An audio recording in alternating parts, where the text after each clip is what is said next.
আজকে আমি জমা দিয়েছি চট্টগ্রাম ৮ নির্বাচন এলাকা আমার দল বাংলাদেশ জাতীয়তাবাদী দল, আমাদের নেতা তারেক রহমান সাহেব এবং আমাদের স্ট্যান্ডিং কমিটির সকল সম্মানিত নেতৃবৃন্দকে ধন্যবাদ জানাচ্ছি আমাকে নমিনেশন দেওয়ার জন্য।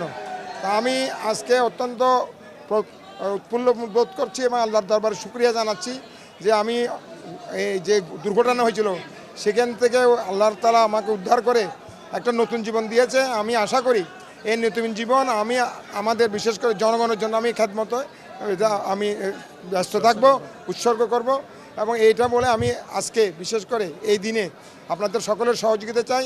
আমাদের বিশেষ করে বোয়ালখালী, চট্টগ্রাম ৮ সকল ভোটারবৃন্দকে ধন্যবাদ জানাতে চাই। তারা যে আমার জন্য দোয়া করেছেন, আমাকে সুস্থ করার জন্য তারা অনেক রোজা রেখেছেন, নামাজ পড়েছেন।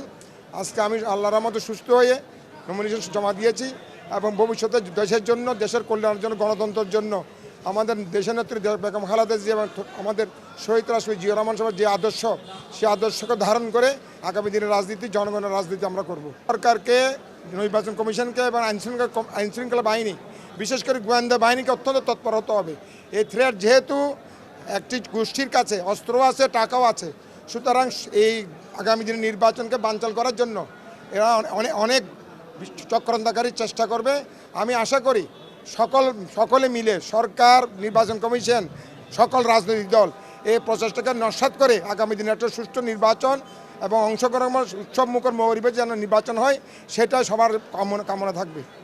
প্রথম কথা হচ্ছে নিরাপত্তা দেওয়ার মালিক হচ্ছে আল্লাহ রাব্বুল আলামিন। এটা আল্লাহর উপর আমার অশেষ বিশ্বাস আছে। তবে আমাদের সকলকে সতর্কতা রাখতে হবে। নতুন এবং ফিরে আসা গ্রাহকদের জন্য নগদে চলছে ক্যাশব্যাক সহ প্রতিদিন হাজারো উপহার জেতার সুযোগ। হবে আশা আর ফেরা, সারপ্রাইজ সেরা। এবং যেহেতু অলরেডি 2টা দুর্ঘটনা হয়ে গেছে, আমি প্রথম শিকার হয়েছি, এরপর আমাদের মরহুম শহীদ হাদি উনি অলরেডি শহীদ হয়েছেন। সুতরাং সরকার এর পরেও কয়েকটা ঘটনা বিভিন্ন জায়গায় হয়েছে।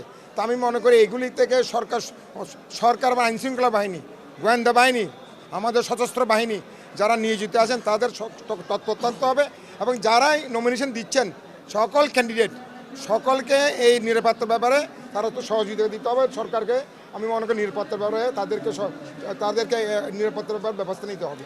এখন যে পরিস্থিতি,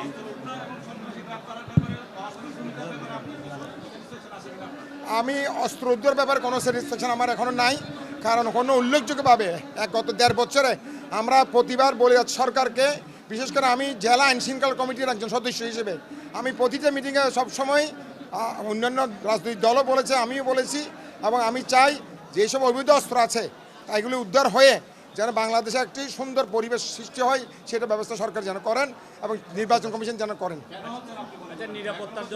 এটা হচ্ছে না, এটা কি সদিচ্ছার অভাব, না তারা এগুলির কোনো ধরনের গাফিলতি করছে বা তারা বুঝতে পারছে না? কারণ সরকার চাইলে তো, গোয়েন্দা বাহিনী চাইলে তো ধরতে পারে, তো তারা এখনও পর্যন্ত কোনো উল্লেখযোগ্য এই ধরনের কোনো আইনশৃঙ্খলা বাহিনী কোনো ধরনের অস্ত্র বা সন্ত্রাসীদের ধরতে পারেনি।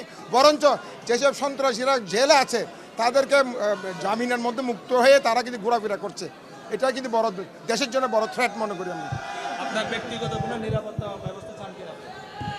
ব্যক্তিগত নিরাপত্তা অবশ্যই চাই। আমি এখনও পর্যন্ত যেহেতু অ্যাপ্লাই করিনি, আমি অ্যাপ্লাই করব। আমি চাইবো আমাকে নয়, শুধু সব যারা নির্বাচনে অংশগ্রহণ করছেন, ক্যান্ডিডেট আছেন, তাদেরকে যেন নিরাপত্তা সরকার ব্যবস্থা গ্রহণ করে। এই পরিস্থিতিতে সুষ্ঠু নির্বাচন সম্ভব কিনা আপনার মতামত একটু জানতে চাইব। সুষ্ঠু নির্বাচন অবশ্যই সম্ভব, কিন্তু সরকার, আইনশৃঙ্খলা বাহিনী এবং নির্বাচন কমিশনকে যথেষ্ট সাহসিকতার সাথে এবং তারা বলিষ্ঠ ভূমিকা রাখতে হবে। কারণ তারা মুখে বলতেছে, এটা মুখে বললে তো হবে না, এটা আমরা বাস্তবে দেখতে চাই।